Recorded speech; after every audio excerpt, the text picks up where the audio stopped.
What's up, Previews World? It's Wednesday. It's New Comic Book Day, which means it's time for Previews World Weekly. I'm one of your hosts, Troy Jeffrey Allen. I'm your other host, Ashton Greenwood, aka the Duchess of Free Comic Book Day.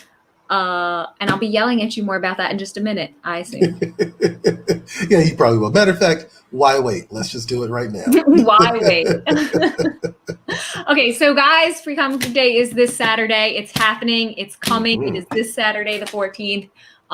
Head to your local comic shop and hang out. It's going to be a whole hoopla. There's 50 titles you can get for free at your local comic shop. If you can't remember what they are, you want to refresh your memory, or you just never found out in the first place, you can go to freecomicbookday.com, hit the little comics button at the top. It'll take you to the full list. You can scroll through. Excuse me. And there's a lot, like there's something for everybody. We really try to hammer home this point because it's super. There's your mainstream stuff. There's Assassin's Creed, Blade Runner. There's 2 different Star Wars books. There's your Marvel books. There's Archie. There's Street Fighter. Like there's mainstream stuff. If you're not big into comics, you can still get your hands on something you recognize. Or if you are into comics and you're looking to find like a new indie treasure, like a hidden gem, this is a good way to try out a bunch of new stuff without really putting your money behind it. And you might find something that works for you. There you go. Ashton, round of applause for you because you really are the Duchess of Free Comic Book Day. Like you just came in hot, like ready to fire off, like just you knew everything. And I feel like as the Duchess of Free Comic Book Day, that's probably the bare minimum. I would think so, yeah. I would think so. Understand this event you're promoting. David collects, can't wait till SCBD. Thank you, David. Yeah. Well, you don't gotta wait that much longer, just a few more days, my man. Also, you want to talk a little bit about why am I seeing Coke so much lately in the previous catalog, Ashton? What's going on with that? Yeah, that's a good question. So I'm talking about Coca-Cola, by the way. Right, an important clarifying point. Coca-Cola, the beverage, the soft drink. So we've partnered with Coca-Cola to celebrate our 20th anniversary. If you didn't hear that, also Free Comic Book Day is 20 years old this year. So Coca-Cola has in turn partnered with Taryn Clark, the illustrator, to create an augmented reality gallery of original exclusive art. So you head to your local comic shop on Free Comic Book Day. They'll have a big Coca-Cola poster up with a QR code on it. Scan that QR code on your smartphone and it'll bring you to an AR gallery of posters. So you'll literally be seeing all of Taryn Clark's art like through your phone, like it's in the store with you, which is super cool. And he designed all of that art specifically, exclusively for Free Comic Book Day. These are all originals. So you can poke around and see all the art he's come up with. And then when you're done doing that, at the end, there will be a prize wheel you can spin, and there'll be all kinds of different things you can win. Signed comics, exclusive art, maybe some Overwatch tickets if you're super lucky, and all kinds of other goodies. So Coke's really coming through to make this one you won't want to miss. For those of you not familiar, Torrance done a lot of stuff with Marvel, DC, Milestone, Image, Boom. Like he's one of those guys. He just has done it all for every single publisher. So definitely check out his artwork as well when you get the chance. All right, I'm super nasally. I didn't realize how nasally it was until I heard myself in I promise you, this isn't my normal voice. I'm way more squealy than this. How about what's at comic shops time? I'm down for that. Let's do it. All right. Look, guys, we know Free Comic Book Day is around the corner, and you're probably going to be going on Saturday, but that doesn't mean that you shouldn't go to a comic book shop today and just get an early head start because it's going to be packed on Saturday. I guarantee you that. So here's a little tip off of what's available at your local comic shop today.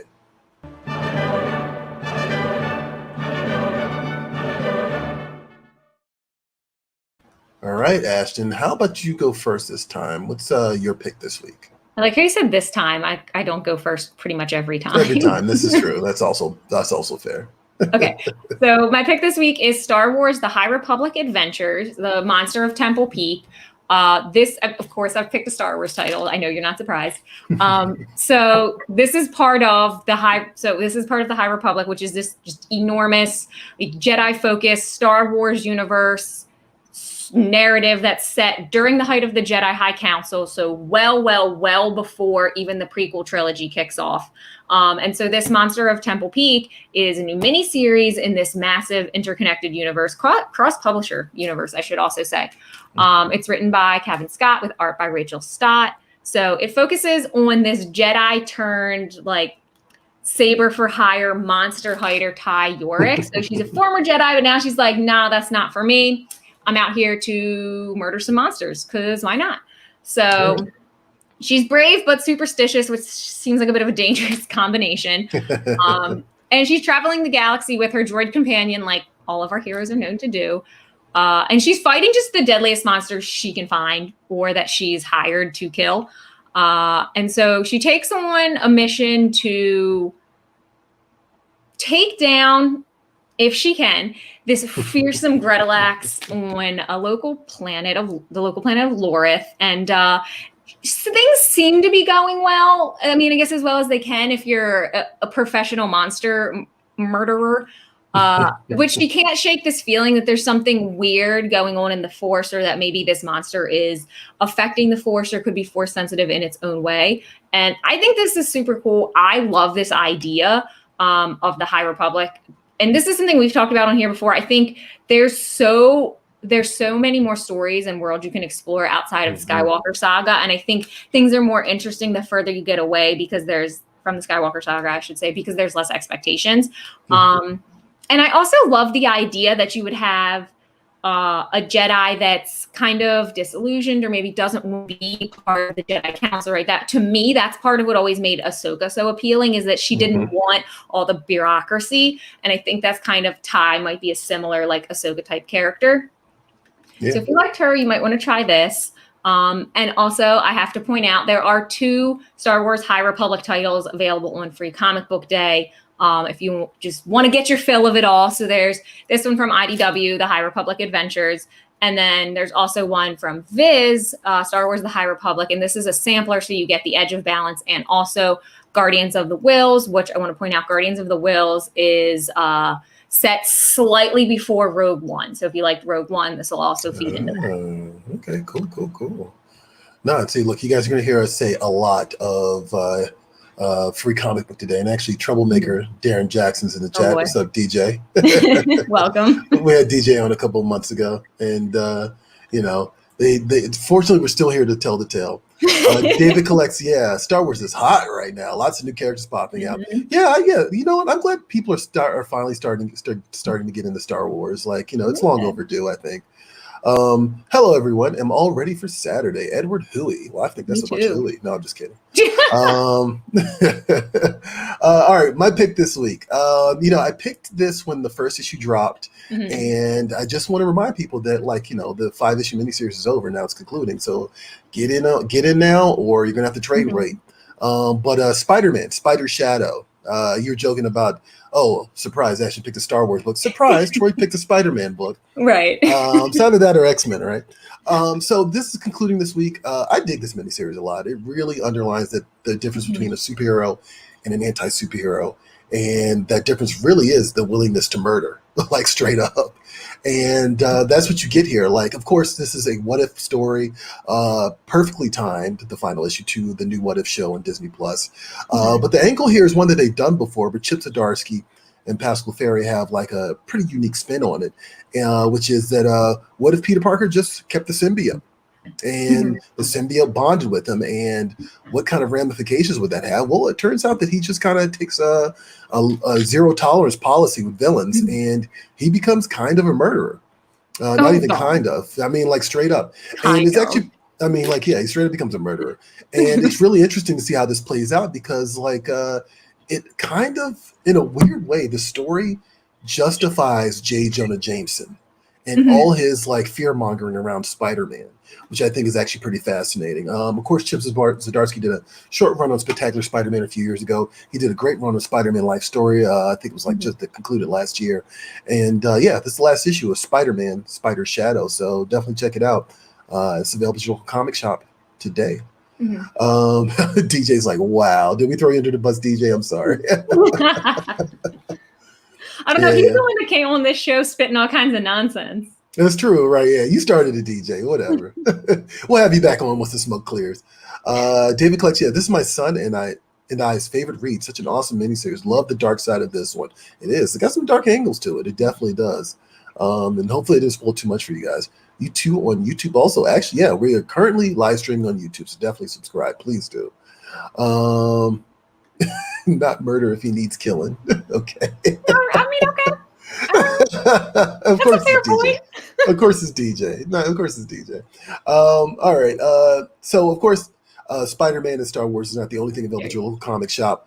Enemy is here, and she's going to show you what's available at your local comic shop this week. And when we come back, we'll talk a little bit about Crunchyroll and Funimation. Dun, dun, dun. Here we go.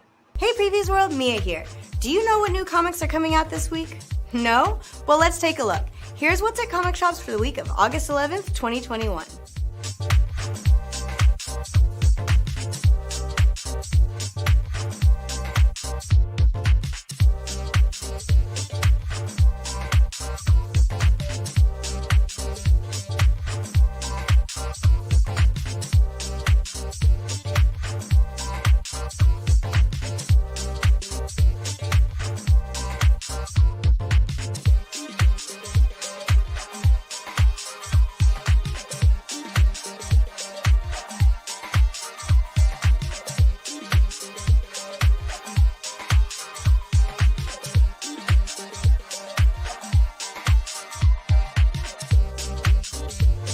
For more info on these titles and others, head on over to PREVIEWSworld.com/new releases. Cool. Actually, one other thing, I was really torn between choosing Spider-Man Spider Shadow or Hershey Disease, which is actually a 2000 AD Judge Dredd story that's coming out in trade form this week. And then there's also a sampler in the 2000 AD book on Free Comic Book Day on Saturday. So definitely keep an eye on it for that. Like, it wasn't on the list, but I just thought of that and I wanted to share. And I also wanted to point out that there is an interview with writer Rob Williams coming up next week on PREVIEWSworld.com that I did, which he'll dive into Hershey disease. It's so weird saying that, the Hershey disease. But yeah, she's Judge Hershey, like, to be very specific. And there's I guess a pandemic type of angle to the story. So definitely check that out on Saturday. And if you like it, you can go circle right back to your comic shop and pick up the trade. What nonsense is going on in here? Okay. Channel. Oh, yes, David. It's at Previews World, no matter where you go. How you were just we're on YouTube. And then nothing else. It's at Previews World, no matter where you go. Sorry about that, David. My bad. All right, where are we? We're also on Twitch, which is dope. We're also on Twitch. Our Twitch it's a little baby Twitch. It's not it's not the alpha Twitch that it needs to be, but you know what? With your help, it can happen, guys. I appreciate follows. Just choose the platform of your choice, because that's the cool thing. It's on every platform pretty much. So looking forward to Masters of the Universe Revelation. That's right, the new issue number 2 comes out this week. What did you guys think of the Masters of the Universe Revelation animated show? I actually kind of liked it. I know some people are a little salty about it, but that just seems to be the nature of things these days. So whatever. Happy birthday to Brian Azzarello and Jim Lee. Oh, okay. Wow. That's a cool combo. I didn't know that it was both their birthdays. That's interesting. And actually, they've worked together in comics together. It's actually pretty amusing. Gino, I need that free comic. Where can I pick one up at? Where can he pick one up at, Ashton? At your local comic book shop on this Saturday.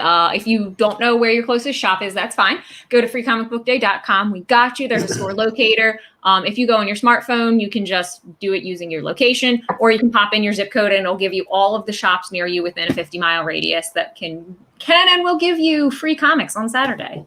Can and will. How about that? That's pretty much a guarantee, right? Yeah. So check it out, guys. Definitely check it out. All right, let's flip over to what's going on in the larger nerd world, right? This is our little news segment. We keep saying we're going to do a little news graphic. We'll work on that, guys. But Ashton, you want to tell us what's going on with Crunchyroll and Funimation? Because this is kind of a big deal, right? Yeah, I actually wasn't privy to this somehow until I saw it in the outline for the show today. So just to kind of, for those of you who are not familiar, Funimation and Crunchyroll are both streaming services specifically for anime. Netflix has some anime on there, but Funimation and Crunchyroll are exclusively anime. So Funimation recently completed its acquisition of Crunchyroll, bringing 2 of the largest anime streaming services together under Sony Pictures Entertainment in a deal worth almost $1.2 billion, which is insane. Nuts. Right. And in their release, Sony Pictures said the deal would provide an opportunity to, quote, broaden distribution and expand fan-centric offerings for consumers. And something else that's cool with that is there's a potential for Crunchyroll to be included as part of a more expensive premium PlayStation Plus offering. So they're kind of bundling all together. Microsoft has done this a lot with their various things on Xbox. But this is just a huge deal. It, passed they were past the sniff test against the government. U.S. government kind of had their hands in the pie, wondering if Sony would have a monopoly on streaming anime. And Netflix kind of saved them with the amount of anime they have on their service. So it's all under one roof now with Sony. Yeah, it is. It's really interesting. Of course, it's not the entire anime world, but it is a sizable chunk. And I mean, that's between Crunchyroll and Funimation, you're getting Netflix makes American anime. Let's be kind of honest about that, right? But this is actually anime straight from Japan. So, and I'm glad you mentioned the Department of Justice thing, because I did think that was kind of interesting. They were kind of in danger of being viewed as a monopoly. But I mean, like you said, everybody else runs anime. HBO Max has anime. I guess technically Disney will have a Star Wars anime in the near future. And on top of that, yes, Netflix also has anime with varying results. So yeah, definitely check that out. And also thought it was kind of interesting that there's some criticisms, of course, about this, right? I mean, of course, you should always be concerned about larger corporations sucking up other corporations, right? Yes. But there's concern that maybe Sony will start censoring the anime that they bring over here, because apparently there's been a history of that before. And I can't speak on that too much because I just am really starting to find out about that today. But if you guys have any PG rated opinions about it, throw it in the comments and let us know. All right. Also, it had its pros and cons, Master Universe Revelation. Yeah. I mean, that's totally cool. I've seen people blasting it and I'm like, okay. But I've also seen people say, I really genuinely liked it. And I thought it was actually a genuinely good show. And I'm also not a big He-Man fan. So there's that too. Other things in the news this week, right? Spider-Man pops. This is actually kind of neat. So are you familiar with Spider-Man? Yeah, I was not at all. We had a coworker that gave us the whole rundown in a team meeting recently, and I was like, I was not aware of this, but this is great. This is brilliant. I love the robot element of it. Just can hail a robot. I think that's cool. No, speaking of Japan, we of course have our Previews exclusives, and this particular Previews exclusive is a Funko Pop, which you've done quite a few of in the last couple of weeks. And it's focusing on the Japanese Spider-Man TV series, which of course, actually ended up inspiring a few other variations, but also is the focus of the 8-episode anthology series coming to Disney Plus, Marvel 616. So here's the deal. Young motorcycle, I'm going to give you a little background here.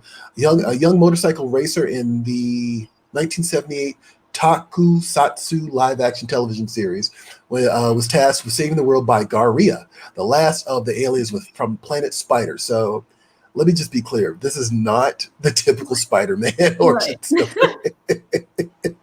But I mean, that's kind of one of the things that made it really cool. The pop Japanese TV Spider-Man bobblehead vinyl figure features the hero in a spider protector costume with a spider bracelet that allows him to not only shoot webbing, but to call on a giant robot known as Leopardon to aid in the fight against the evil Iron Cross army. The figure stands about 3 3/4 inches tall. It comes packaged in a collector-friendly window box like all Funko Pops. And your Spidey sense, it glows in the dark as well. There's a chase version that glows in the dark. So check that out. That is available to order right now through PREVIEWSworld pull box. So go to PREVIEWSworld.com. You'll see it on the front page. Click the article. And at the bottom of the article, you will see options to order. And once you click the order button, you'll have to select the comic shop that you want to pick it up from. But yeah, you can order it now. And remember, there's a Previews exclusive. So you kind of have to go through Previews to get it, guys. I'm just letting you know right now. And that's dropping November 24th. So get on the ground floor now because orders are cut off August 30th. All right. So love the Spider-Verse. No, that's actually that's one of the interesting things about this is that in kind of weird roundabout way, they did an homage to the Spider-Verse movie. With the little Japanese girl who has the little robot. Yeah. So it was very amusing. I mean, there's been other iterations of it. They definitely have released the Spider-Man manga here in the States before. There was a Spider-Man manga-verse thing. So there's been other attempts to kind of make Spider-Man, make the Spider-Verse more, I was going to say turn Japanese, and that already sounded like a bad joke, so I'm just going to back away from it. Anyway. Nice. All right, trailer time. So you see Ashton now, right? But you're about to see Ashton again. Like we said, she's the Duchess of Free Comic Book Day, so she's going to put you guys on to everything. And when I say everything, I mean everything that's available at your local comic shop this week. So sit back, relax, and check out the rundown of free comic book day titles dropping this week at your local comic shop. Hey comic book fans, Ashton here for Free Comic Book Day. Free Comic Book Day 2021 is taking place on Saturday, August 14th. That's right, it's a little different from our usual date, so be sure to mark your calendars for this year's celebration. It's bound to be one of our best yet, especially since it's our landmark 20th anniversary. For our anniversary, we have an incredible lineup of comics you can get absolutely free at your participating local comic shop. So, let's start by looking at our 12 gold sponsor titles.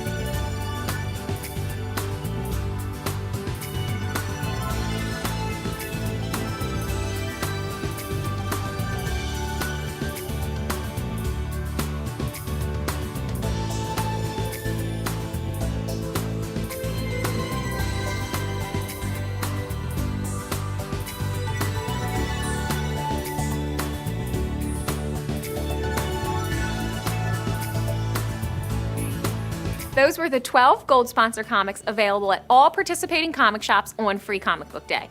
But that's not all. There are plenty more comic books you can pick up for free on Free Comic Book Day. So let's take a look at the silver sponsor titles.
So there you have it. The 12 gold sponsor titles, together with the 39 silver sponsor titles, make up the 51 comic books you can get absolutely free on Saturday, August 14th for Free Comic Book Day.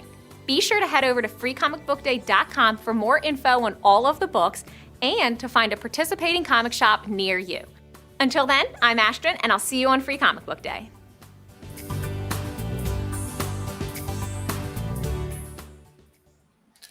Okay, so a couple things. First thing I want to point out, this is a bit of an older cut of a video that we unfortunately didn't get a chance to update. So it is only 50 titles.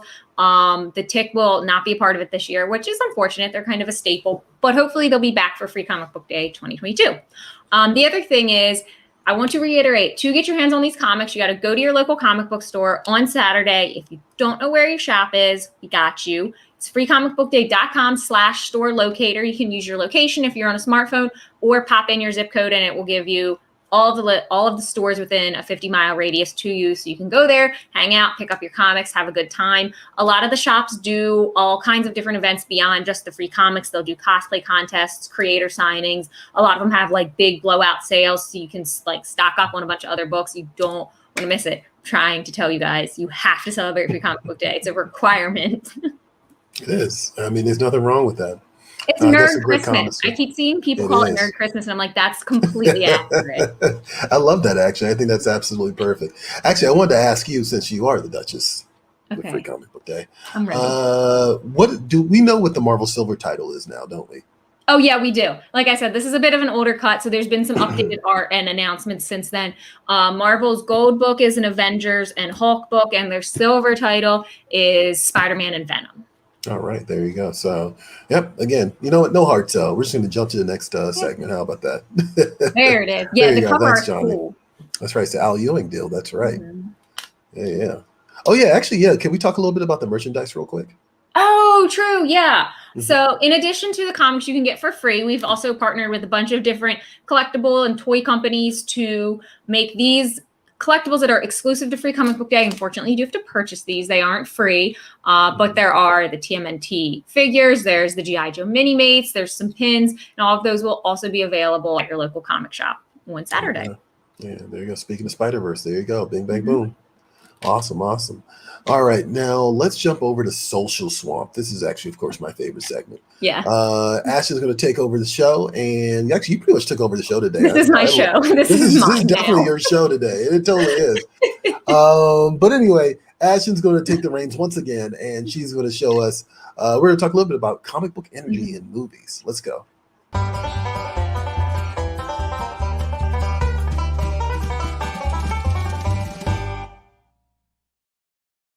Okay, so like Troy said, we're asking you guys about the comic book energy you feel movies have. There have been a lot of comic book adaptations into movies or TV shows, and we want you to tell us which ones you think capture the spirit of comic books the best. So here's what you guys had to say. Mark says Scott Pilgrim versus the World, such an excellent adaptation that preserves the energy of the comic. Nick says Teenage Mutant Ninja Turtles 1990 is a nearly perfect adaptation of comic books to film. Simon says, gotta go with Watchmen. It was the first comic book I ever got to read, and it's what got me into comics. The movie is a perfect representation of how a filmmaker uses the source material, but also updating it to modern storytelling. Jeremy says Spider-Man 2. I remember watching that in the theaters. When Spidey battled Doc Ock, I looked down the row. There was a kid no more than 10 with the same look in his eyes I had. I'm going to say, yeah, I totally feel that. Was definitely there with you, buddy. Lara says The Crow and The Watchmen. The Crow is one of the first comic book-based movies to film scenes similar to how they were represented on the comic book panel.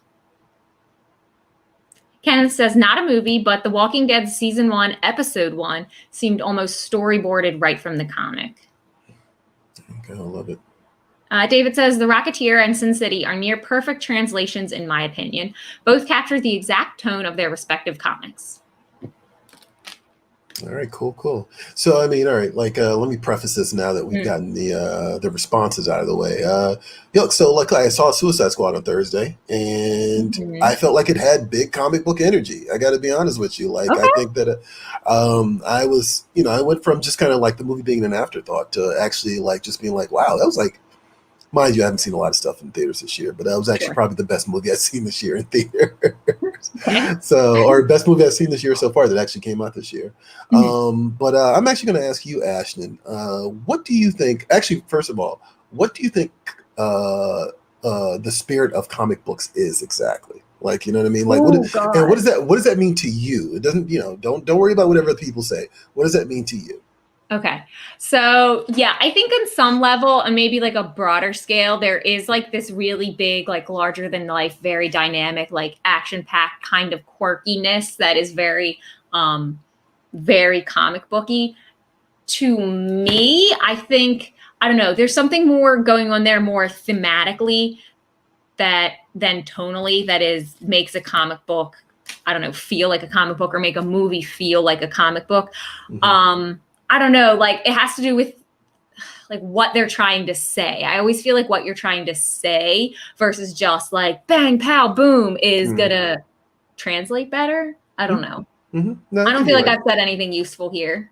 No. I mean, look, it's up to you. Like that's kind of like was the angle I was going for here. Is I didn't want to, inform people's opinions of what that means because like everybody reads different type of comics. I promise what I just said will make more sense when I answer this question. Okay. All right. Gotcha. So, okay. So how about we just get to that then? Like, what is, what comic books do you think? And I was like, yeah, like the Avengers movies or like Suicide Squad, they do have like comic book energy. But what I'm about to say has to do with the spirit. And I don't know that spirit and energy are the same thing. And also what I'm about to say, I know for a fact is going to elicit just the biggest, most painful sigh from Troy. I feel pretty confident. All right. So what movie do you think really captures the spirit of comic books or energy? The Dark Knight. Oh, really? Yeah. So I knew when I picked this, it would be incendiary, and I know a lot of people have a lot of problems with it for whatever reason. Retroactively, I will add, yeah. Okay, yeah. To me, I saw somebody else made a comment of this was the first movie that, and I felt that way with this. The Dark Knight was the first comic book movie I saw that I felt like captured the theme and the spirit of what comic books are trying to say, at least from a superhero standpoint, and did a really good job of capturing the subjectivity of good and evil and how those things are completely relative and how they don't always butt heads with each other directly. And I don't know, I walked away feeling like, I just felt like it was the first thing that I had, it like hit me like a gut punch that I realized superheroes, they aren't always the good guys, or maybe what a good guy is subjective. That's what made me, that's what I got out of it. And to me, like, comic books are always trying to figure out, like, what does it mean to be a good guy? The concept of a good guy is always changing. And doing good acts, does it make you a good guy? Maybe it doesn't. And I thought that did a really good job of capturing that conversation. Well, you know what? Actually, to totally support your point, like I feel like a lot of superheroes are trying to make up for that original sin, right? Like that's kind of their whole thing, right? And so every act of good is supposed to be, should be a progression of them kind of finally making up for it, but it never happens, right? Right. So to your point, like, yeah, that examination of good versus evil is also what I love about comics. Actually, I just talked about this with the Spider-Man Spider Shadow story. Like it kind of gives you that angle. And I think that, I totally understand what you mean by that. Like, actually, so yeah, that's a very, very valid point. For me, I mentioned Suicide Squad, so I'll just land on Suicide Squad because I'm being lazy and I don't want to really say anything okay. else. But the one thing I wanted to say is, like, in terms of comic book energy, what it means to me, the early 2000s really defined my tastes in comic books, if that makes sense. Like, I was a teenager, but I was also just, I read comics as a teenager in the 90s and in the 90s, but like a lot of it was, me just being like, I want comic books. I was just consuming, you know.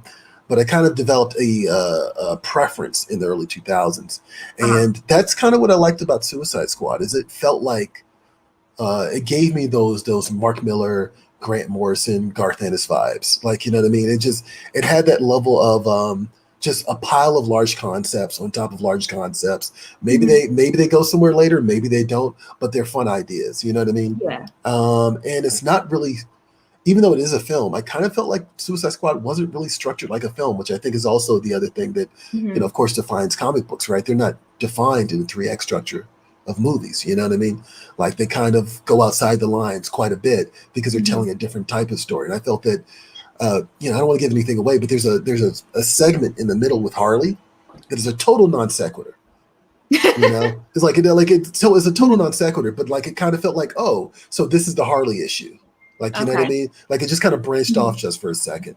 And like just bold visuals and dynamic visuals. I think that was the one thing that I kind of came out of this movie thinking was, you know, James Gunn is like a really good visual storyteller, which I don't think, you know, I've seen Super, I've seen the first 2 Guardians. I even saw that, I can't remember that movie with Nathan Fillion with the alien in the barn.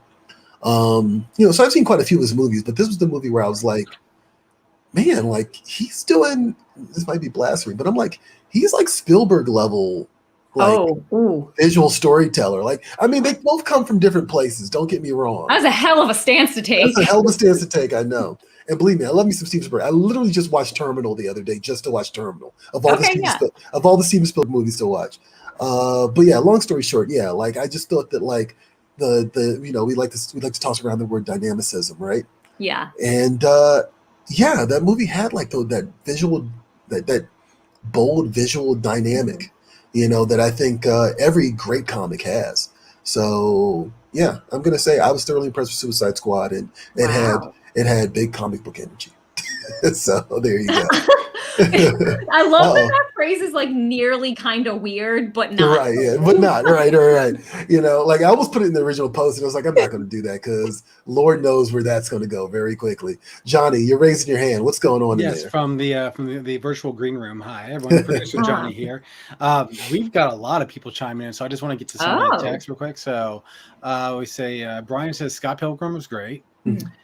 David says Spider-Verse has been best comic book movie of all time. You feel like you're in the pages while watching it, and I love that because it's got the halftone look of like the old comic books too, which is what I love about that. The Ben-Day dots, Yeah. Brian also says definitely Watchmen and Kick-Ass. Jeremy says Invincible. Also, not a movie, but that's on Amazon. I believe it's on Amazon. Yeah. But that's a really, really good one.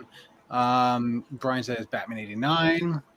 Brian also says Rocketeer and Sin City were great.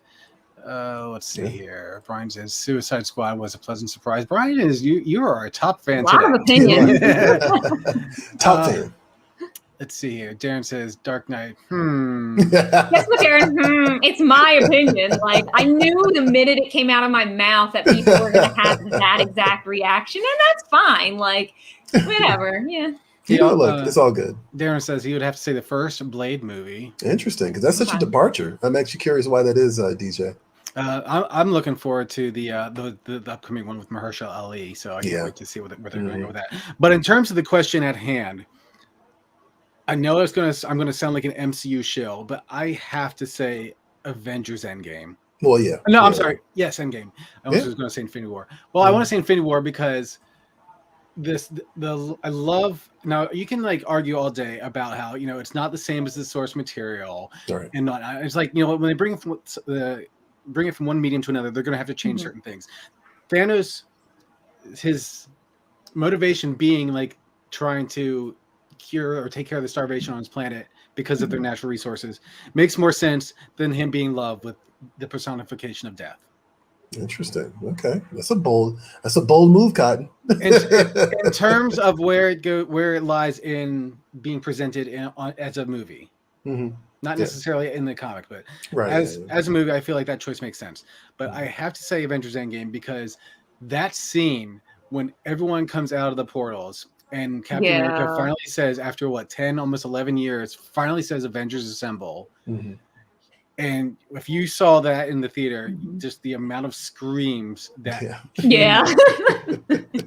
embody the excitement that I feel like at least I get out of reading comic books. And like when it pulls back and you see the aerial shot of everyone just rushing towards Thanos' army, like it just looked like splash page after splash page after splash page, and like as it's going through all the scenes of like everyone fighting the individual like parts of Thanos' army, it kept looking like, you know, panels straight out of a comic book. You're like, you freeze any of those moments, and that looks like something that would be in a comic book. So I'm saying visually, in my end, for me, Avengers Endgame is what it is, and Darren agrees. Totally agree with you about Endgame. Yes. Yeah, I mean, the original post has like well over 200 comments, and I imagine most of them are various MCU selections. I saw a lot of the original Iron Man, first Iron Man. I saw a lot of that too. I saw that too. Yeah. No, you know what? Actually, one of the things I read, I read in this post actually that we put up. Someone said that Endgame is like a George Perez fanboy's dream come true. And if you're familiar with George Perez, like, you know, he's known for doing these multi-character splash pages, like, you know what I mean? Like he gets into the details. Like he's not going to do like, you know, some artists when they do a big shot of like a bunch of characters, like they kind of skimp on the details. He gets into all the details, and he does these painstakingly detailed splash pages where like it's like 40, 50, 60, 100 Avengers, Justice League members, like, you know, and yeah, 100% with you that visually that's exactly what Endgame was like. So I can't deny Endgame. I'm 100% with you on that, Johnny.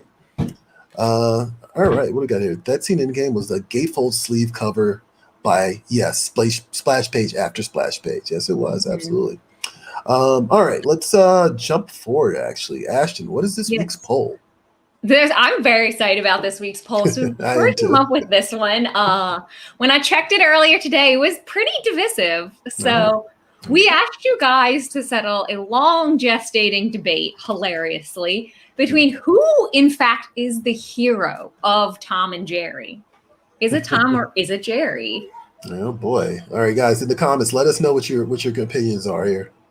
Like, is it Tom or is it Jerry? And Johnny? And I'm actually going to say that I think we need to use the comments from the video, like to sway my vote. So I want to hear from both of you, though, all your opinions on this. All right, man, that's tough. I don't know, Ashton. You know, I'll go first. This always make you go first. Okay. You know, I think as a kid, I always assumed that Jerry the Mouse was the good guy. But then I actually kind of randomly watched that live action movie that came out this year. Oh God, yeah, that happened. And like as I'm reading, I'm like, I feel like Tom is the good guy because Tom's just trying to do his job.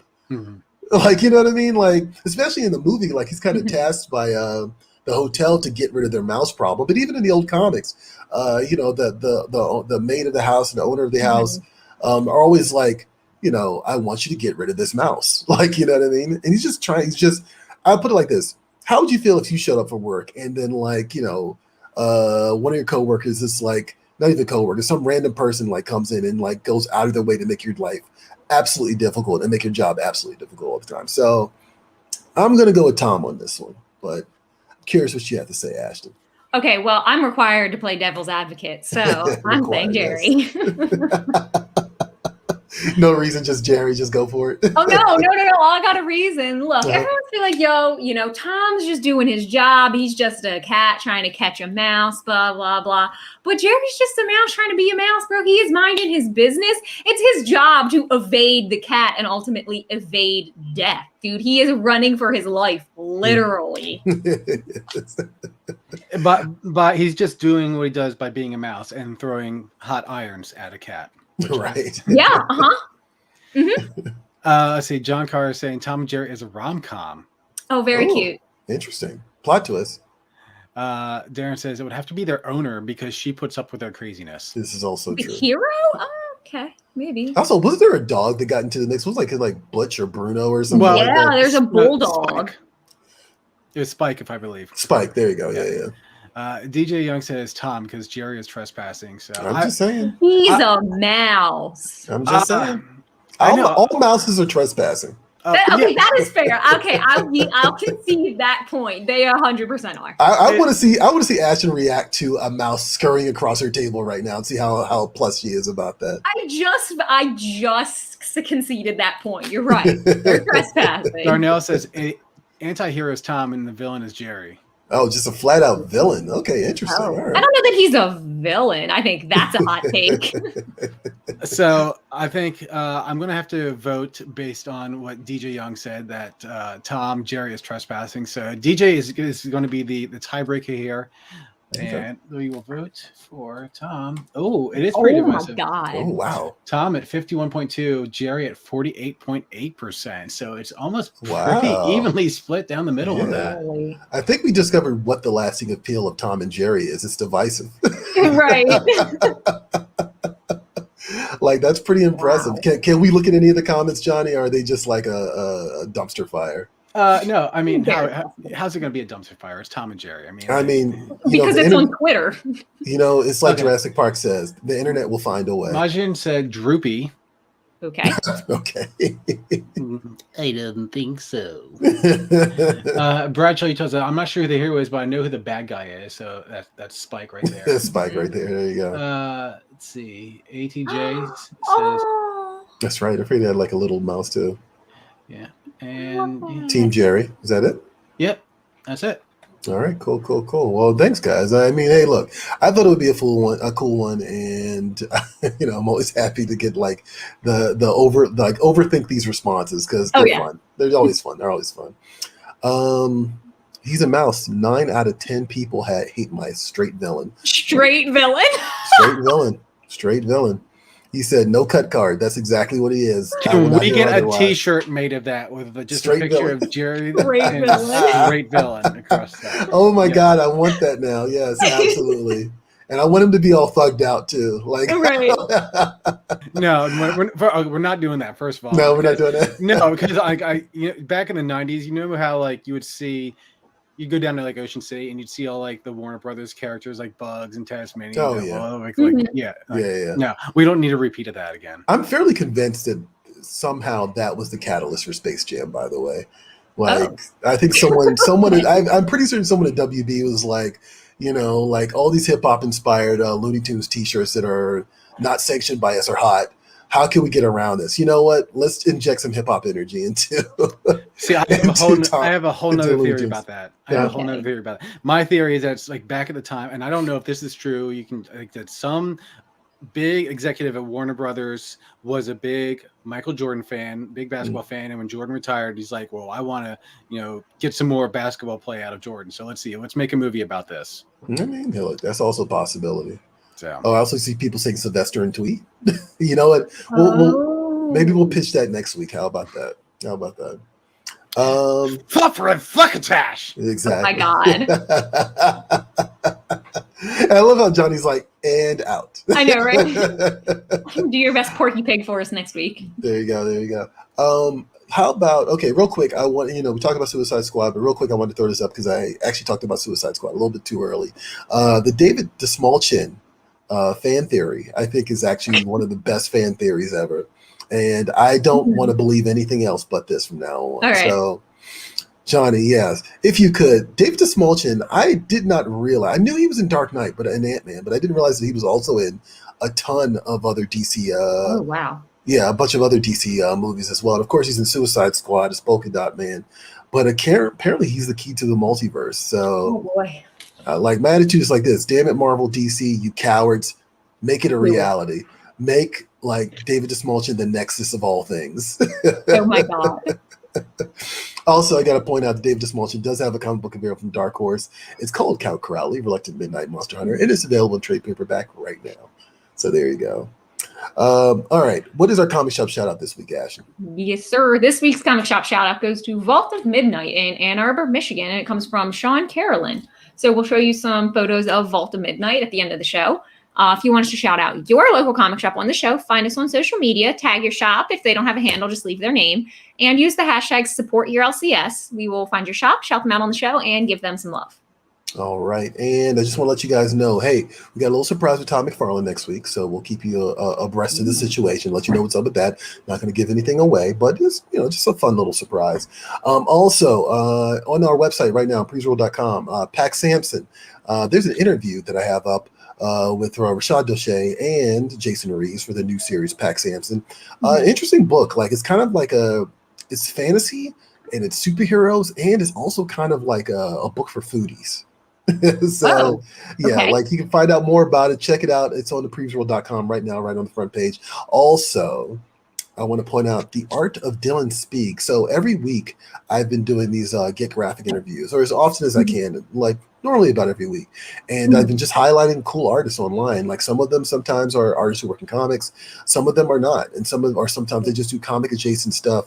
But I really just wanted to kind of highlight the culture around comics. And Dylan Speak is a musician and an illustrator and a painter. And he does a series of books called Mest. And I just thought it was really cool, like some of these setups, especially this mixed media stuff that he does. Yeah, some of this mixed media stuff like this right here, I actually think it's kind of neat, because it's definitely photography and illustration and some other stuff that I couldn't even fathom, because I'm not an artist at all. But yeah, definitely check that out. It's got some nice, like, we do this every week. It's called Get Graphic. I just ask the artists a couple of questions about how they got into the biz, how they got into art, what makes them tick, what makes them happy, what makes them keep going. And it's always, it's always insightful. And also for you artists out there, hopefully it serves as some inspiration. Last but not least, like, follow, subscribe. This is your reminder. This is your official reminder to follow me at PREVIEWSworld and follow Ashton. Wait, Ashton. There you go. At Free Comic Book Day. We pretty much we both have the same platforms available, except Free Comic Book Day has a TikTok. So definitely check that out. And that's it for PREVIEWSworld Weekly, I think, this week. Ashton, one more time, you just want to say something about Free Comic Book Day for the kids at home? It's this weekend at your local comic shop on Saturday. Go get some free comics. There's 50 to choose from. There's also some swanky collectibles if you're in the mood to buy a toy, which you might be. I usually am. If you need to find a shop, also on the website, freecomicbookday.com/store locator, pop in your zip code, find a store, get your free comics, have a good time this weekend. Oh, sort it out. Get your life right, guys. Get some free comic books. There's no reason, I just thought to myself, what? I got to go shop for suits this weekend. But while I'm in between all that, I'm going to stop at Third Eye and pick up some comics. That's what I'm going to do. So I'm already there, guys. I'll see you there. And you know what else? Thanks for joining us at PREVIEWSworld Weekly. I'm Troy Jeffrey Allen. I'm Ashton Greenwood. And I will also see you at the Spinner Rack this Saturday. Catch you guys later.